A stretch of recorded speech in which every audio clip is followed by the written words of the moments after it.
warahmatullahi wabarakatuh. Hai teman-teman di channel Situs Edukasi. Kali ini kita akan mengupdate nih info terbaru terkait P3K atau seleksi P3K pada tahun 2021 yang insya Allah nanti bersamaan dengan seleksi CPNS pada bulan Maret teman-teman. Nah, ini wajib diketahui oleh calon pelamar sesuai dengan, dan ini wajib diketahui, yaitu 3 kategori P3K guru honor pada seleksi 2021 nanti. Ini silahkan dicatat teman-teman ya, biar tahu nih, biar tidak salah langkah nanti.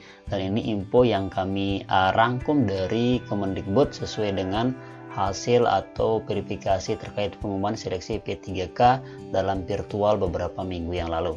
Apa-apa yang perlu diketahui dan apa-apa yang perlu disiapkan, silakan teman-teman simak sampai selesai ya, jangan sampai skip videonya karena ada informasi penting di tengah-tengah video yang tidak boleh di skip dan perlu diketahui sama teman-teman seleksi P3K ini. Oke, kita lanjut di berikutnya, yaitu hal-hal yang harus diketahui.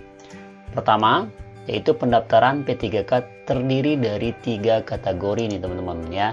3 kategori. Di antaranya yaitu guru honor adalah sekolah pada sekolah negeri dan sekolah swasta yang terdaftar di Dapodik.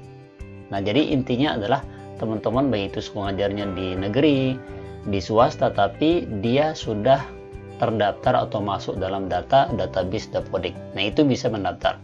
Kemudian yang kedua yaitu individu baru yang memiliki sertifikat pendidik. Buat teman-teman yang sudah ikut tes PPG lalu mendapatkan sertifikat pendidik tapi tidak ngajar, itu bisa untuk ikut seleksi P3K. Ini dari Kemendikbud ya teman-teman ya, sudah resmi, dan silakan yang sudah punya serdik, sudah lama tidak mengajar, tidak ada tempat ngejob tapi punya serdiknya juga bisa melakukan pendaftaran nanti. Nanti kita bagiin ya di tengah-tengah video untuk cara daftarnya.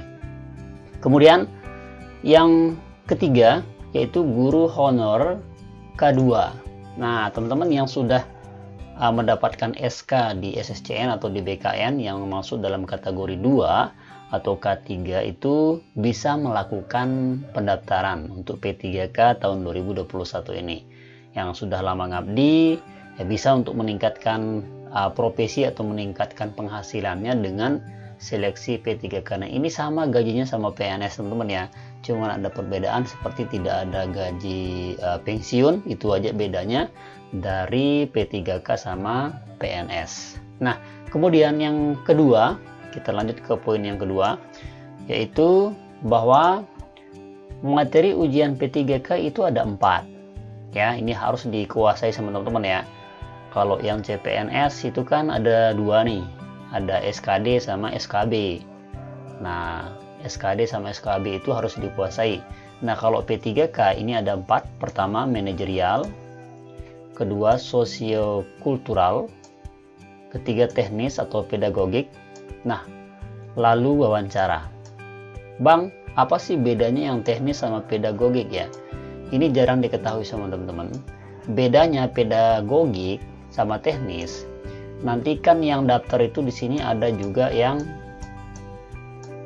yaitu yang penyuluh pertanian. Nah, nanti soalnya yang teknis ini fokus dia ke penyuluh pertanian atau yang disebut dengan P3K yang dalam kategori umum. Nah, kalau pedagogik itu teknisnya mengajar seperti apa, metodenya, pembelajaran yang digunakan, ada pertanyaan RPP juga. Nah, itu sudah banyak kami bahas. Silahkan teman-teman bisa lihat di deskripsi video terkait materi atau soal pembahasan lengkap. Itu sampai ada ratusan soal sudah kami bahas. Teman-teman bisa belajar di sana di deskripsi video ini. Masalah terkait pembelajaran pedagogik sesuai guru honor. Nah, kemudian wawancara. Nanti setelah lulus ada wawancaranya. Nah, nanti di video di slide berikutnya kita akan tunjukkan juga passing grade yang harus dilewati sama teman-teman, biar tidak ketinggalan nih, biar tahu apa goal-goal yang harus disiapkan dan skor-skor yang harus dilalui dalam yang 4 kategori jenis ujian P3K ini. Oke, ini dia ya. Oke, kemudian kita lanjut yang ketiga. Di ketiga ini yaitu teman-teman harus sinkron ya dengan NIK di Dapodik dan Dukcapil. Nah, ada kemarin teman saya juga ternyata operatornya salah satu memasukkan nicknya sehingga dia tidak bisa perpal ijazah. Itu kasihan banget ya, padahal sudah 5 tahun lebih dia mengajar, tapi karena operatornya itu lalai ya, salah satu memasukkan nick di Dapodik, itu fatal. Maka dari itu silakan tanya operatornya, Mas, bila saya cek nick saya, nama saya harus sesuai dengan Dukcapil, harus sesuai dengan data kita yang ada di KTP asli. Silahkan teman-teman guru ya, dilihat dulu nih di Dapodik, ditanya operatornya, mohon di screenshotkan, difotoin apakah sudah sesuai dengan di KTP. Jangan sampai hal-hal kecil seperti ini bisa mengganggu tujuan kita untuk mendapatkan yang P3K yang 1 juta. Dan ini peluang besar ya, kita tidak tahu nanti mungkin selesai ini tidak ada lagi P3K, jadi manfaatkan waktu emas ini untuk kita fokus daftar P3K. Itu teman-teman ya. Oke, kemudian yang berikutnya yaitu semua guru memiliki kesempatan dan hak sama untuk seleksi P3K tahun 2021 ini. Kemarin sempat viral ya, ada komplain dari rekan-rekan guru GTKN 35, itu ada komplain untuk mengatur ya atau mengusulkan Perpres Presiden yang di atas 35 tahun itu ikut seleksi P3K tanpa tes. Yes, seperti itu. Nah, ini yang di komplain sama teman-teman karena hak sama pada kesempatan untuk P3K ini. Mereka takut teman-teman yang ke-13 itu tersaingi dengan teman-teman yang fresh graduate. Tentu wajar teman-teman ya, untuk yang fresh graduate itu memang ilmunya masih mantap dan memang cerdas-cerdas. Kalau yang di atas 35 ini tentu mereka takutnya kalah saing ketika di seleksi kompetensi yang manajerial, sosiokultural, dan teknis pedagogik dalam cara ini. Sehingga mudahan ada kebijakan tengah-tengah dari pemerintah, dari presiden terkait yang hal-hal yang ini memiliki kesempatan yang sama untuk seleksi P3K ini. Begitu umurnya berapapun itu haknya sama teman-teman ya. Oke, itu dia. Lalu kita lanjut di yang keempat ya, layanan perpal ijazah di akun PTK guru masing-masing ya, bukan hal penentu layak atau tidaknya lulus P3K. Akan tetapi untuk melihat sinkronisasi pengakuan ijazah dari kampus, itu bukan patokan dasar bahwa kita bisa lulus seleksi teman-teman ya. Itu sebagai pengakuan atau penlinearisasi atau sinkronisasi pengakuan ijazah kita apakah sinkron dengan kampus. Nah, sehingga nanti dari pihak admin Dapodik untuk akun PTK itu melihat secara detail, oh ternyata si A ini sudah sinkron, oh ternyata si B ini ternyata tidak sinkron dengan mata pelajaran yang diampu di sekolah ini dengan ijazah yang dipegang. Misalkan kayak saya, saya ngajar bahasa Inggris ya, tetapi di ijazah saya ada bahasa Indonesia. Nah, itu juga akan dilihat sama pihak PTK. Dan silakan buat teman-teman yang mungkin ada pertanyaan terkait sinkronisasi ijazahnya atau bermasalah, bisa di kolom komentar ya. Nanti kami coba bantu, dan terus pantangin terus untuk channel Situs Edukasi ini karena kami akan berbagi update-update informasi P3K terbaru, mulai dari nanti cara daftarnya dan sebagainya yang tentu terbaru dan sangat dibutuhkan sama teman-teman. Oke, ini dia hal-hal yang harus kita ketahui bersama.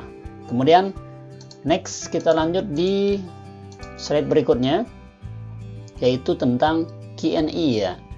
Ini tentang pertanyaan teman-teman, pertanyaan yang dialami sama teman-teman di kolom komentar Situs Edukasi. Saya rangkum di sini. Yang pertama, Bang, gimana ya dengan saya nih guru ya, guru honorer yang kualifikasi pendidikan terakhir diploma 2 atau 3 sudah lama ngajar, apakah bisa ikut daftar? Nah, ini pertanyaan yang dilontarkan. Tentu bisa teman-teman ya, meskipun teman-teman itu diploma 2 tapi sudah masuk data Dapodik, itu bisa daftar. Ini berdasarkan yang kita lihat pada peraturan yang ada teman-teman ya, yaitu pada bab guru. Kita bisa lihat di bab guru kualifikasi pendidikan. Nah, di sini sudah jelas dijelaskan bersama, kita ketahui bersama adalah diploma 4 maupun diploma 3.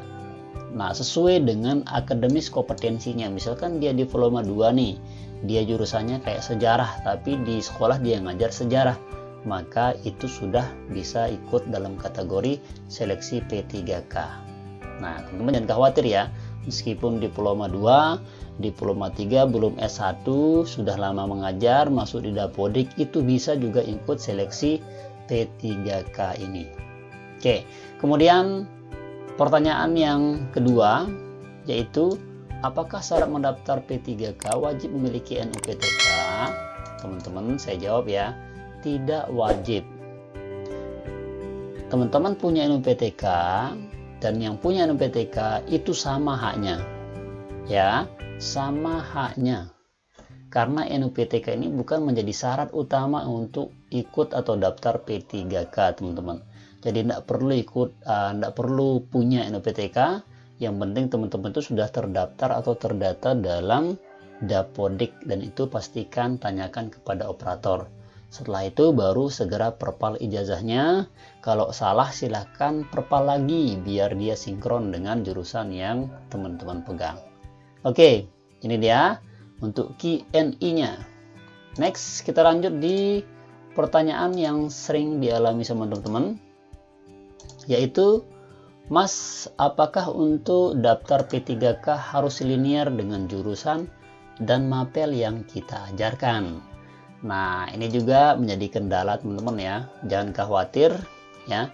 Tentu kita melihat pada prinsip profesionalitas itu dalam bab 3 pasal 7.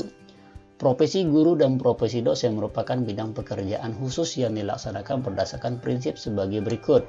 1. Memiliki bakat, minat, panggilan jiwa, dan idealisme. Kemudian yang B, memiliki komitmen untuk meningkatkan mutu pendidikan keimanan. Yang C, kita lihat memiliki kualifikasi pendidikan dan latar belakang pendidikan sesuai dengan bidang tugas.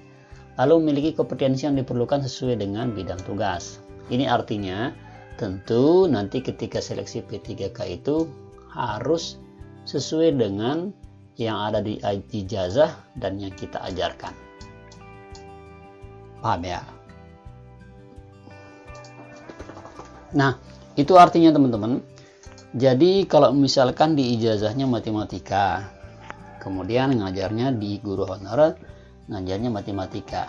Nah, karena nanti ketika kita sudah lulus seleksi P3K itu, kita akan mengajar sesuai dengan di ijazah kita.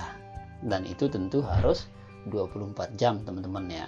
Nah, jadi silahkan disiapin teman-teman.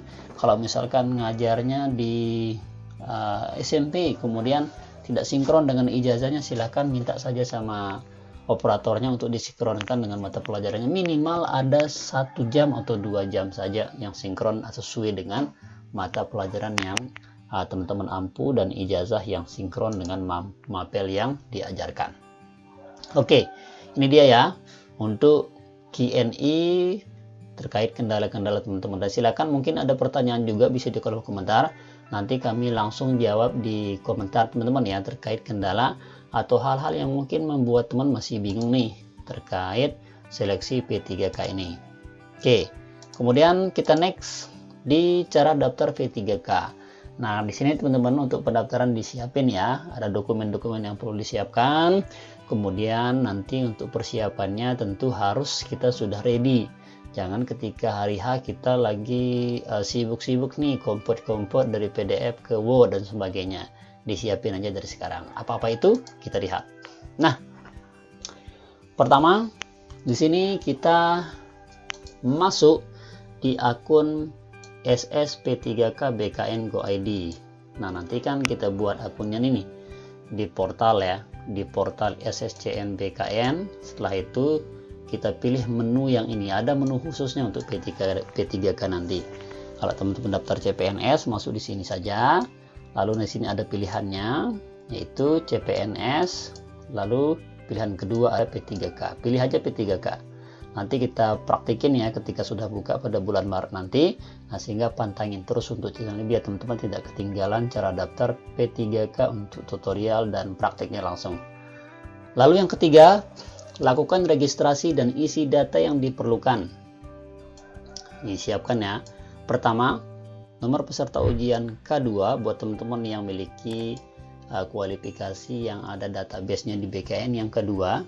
Kalau tidak punya, kalau tidak masuk K2, dikosongin aja nanti teman-teman ya. Tidak perlu diisi, ini fokus untuk yang kedua.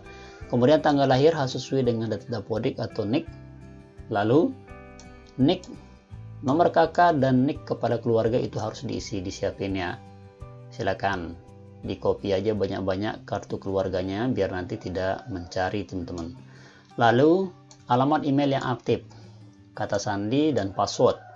Pertanyaan keamanan itu nanti dijawab teman-teman biar nanti akunnya itu aman, tidak disalahgunakan sama orang yang tidak bertanggung jawab. Lalu pas foto formal dengan ukuran minimal 120 KB. Nah, di sini ada kata pas foto formal teman-teman ya. Ini berarti teman-teman harus menggunakan baju berkerah, jangan sampai pakai fotonya kaos oblong. Itu bukan guru teman-teman ya. Kalau misalkan lahir pada ganjil itu latarnya merah, kalau lahir pada tahun yang genap itu latarnya biru. Harus formal teman-teman ya, disiapin aja. Lalu nanti maksimalnya 200 KB dengan format JPEG atau JPG. Jangan sampai formatnya PNG, itu tidak diterima. Jadi harus JPEG teman-teman ya. Oke. Kemudian cetak kartu informasi akun setelah data diisi, nanti dicetak. Lalu lagu login ke laman SP3K dengan nick dan kata sandi yang sudah kita buat tadi, nanti dikirimkan via email untuk verifikasi dan daftar masuk di SSP3K. Oke, kemudian setelah itu kita lihat di poin nomor 4, yaitu lengkapi data yang diperlukan. Nah, silakan dilengkapi data-data yang diperlukan kayak NIM, nanti segala sesuatunya itu diisi sehingga ijazahnya di-print saja biar bisa melihatnya. Lalu foto diri sambil memegang KTP. Nah, ini selfie teman-teman ya. Sebuah foto persis seperti kita daftar PNS. Jadi kalau misalkan foto KTP-nya belum elektronik, silahkan dibuat menjadi elektronik. Setelah memotonya, nanti dia akan memilih jabatan, lengkapi riwayat pendidikan, kemudian melengkapi biodata, mengunggah dokumen yang diperlukan sesuai instansi. Ya, ini maksudnya kayak dokumen misalkan sertifikat pendidik sudah punya, tinggal dibuat menjadi JPEG atau dibuat menjadi PDF lalu nanti diunggah saja. Kalau tidak punya serdik, ini bisa dikosongkan. Lalu periksa data yang sudah diisi pada formulir resume. Nanti diperiksa nih sebelum kita ke sesi akhir itu cetak kartu, diperiksa dulu. Baru cetak pendaftaran. Selesai sudah. Setelah itu kita tunggu verifikator untuk memeriksa berkas dokumen yang sudah diupload. Nanti kita nunggu sekitar 2 mingguan. Nah, lalu jika lolos seleksi, pelamar akan mendapatkan kartu ujian syarat mengikuti tahap selanjutnya. Bang, di mana kita ujiannya? Ujiannya kita belum tahu, belum ada informasi dari Mendikbud apakah kita ujian online atau nanti disiapkan dari pihak BKD. Nah, sehingga pantangin terus, nanti kita akan berbagi di mana kita ujiannya untuk info selanjutnya. Lalu apa berikutnya? Nah, di sini kita berbagi tentang syarat lolos seleksi P3K. Teman-teman itu harus menguasai yang 4 tadi ya, yaitu kompetensi manajerial, kemudian kompetensi sosiokultural, teknis atau pedagogik, dan wawancara. Ini soalnya nanti ada 40, manajerial, ini kultural ada 10, teknis atau pedagogik ada 40, dan wawancara 10. Nilainya 1. Artinya ketika benar 1 itu nilainya. Yang ini ketika teman-teman benar itu dapat nilai 2. Yang di pedagogik ketika benar itu dapat nilai 3. Di wawancara itu ada opsinya ya, kayak soal TKP. Kadang dapat 1, 2, 3. Nah, sehingga silakan dijawab saja ya. Ada dapat skor-skornya. Nah, nanti nilainya itu 40. Kalau misalkan betul yang 40 soal, betul semua, tentu tinggal dikaliin 1, maka jadi 40. Ya, ini ketika betul Anda 10 dikaliin 2 dapat skornya 20. Begitu juga dengan ini ya. Tinggal dikaliin 3, kalau betul semua soal pedagogik maka dapat skor 120. Begitu juga yang ini, kalau betul semuanya dapat 30, sehingga totalnya skornya 210. Ini teman-teman untuk syarat lolos seleksi P3K 2021. Lalu nilai ambang batas minimum. Nah, di sini minimalnya teman-teman itu dapatkan skor 65 pada kompetensi dasar manajerial, sosiokultural, dan teknis. Dan khusus kompetensi teknis itu batas minimalnya 45, skornya 42 maksud kami untuk teman-teman yang di teknis, yang khusus yang non guru nih, kayak yang sebutkan tadi itu penyuluh pertanian di luar guru honorer, karena nanti dikhususin ya yang pedagogik sama yang di luar guru kayak penyuluh pertanian. Nah, kemudian nilai ambang batas tes wawancara itu 15. Nah, nanti teman-teman harus betul 5 saja ya, sudah cukup 15, jadi sudah selesai. Begitu. Nah, itu dia teman-teman terkait kita yang di sini. Semoga ini juga bisa menjadi gambaran untuk kita terus bersemangat belajar. Dan teman-teman yang belum belajar bisa cek di deskripsi video, sudah kami siapkan kumpulan soal-soal pembahasan P3K tahun 2021 lengkap dengan pembahasannya. Nah, sehingga setelah tahu teman-teman ini syarat lolosnya, passing grade-nya, juga bisa mempersiapkan yang jauh-jauh hari biar nanti kita bisa dengan leluasa untuk belajar dan seleksi P3K ini. Oke, itu dia informasinya. Semoga bermanfaat dan silakan buat teman-teman yang merasa terbantu sedikit saja, dan untuk mendapatkan informasi yang lebih penting ke berikutnya jangan lupa di subscribe teman-teman ya, karena subscribe itu gratis. Di subscribe aja, tekan tombol merah di bawah, dan semoga yang subscribe saya doakan semoga lulus P3K, apa yang diharapkan itu cepat tercapai, kemudian hidupnya berkah, dan tentu masuk surga bighairi hisab. Amin ya rabbal alamin. Oke, kami tunggu 2 detik dari sekarang untuk tekan tombol subscribe. Oke, terima kasih atas subscribe-nya, dan kami ucapkan syukron, thank you, sekian. Wassalamualaikum warahmatullahi wabarakatuh.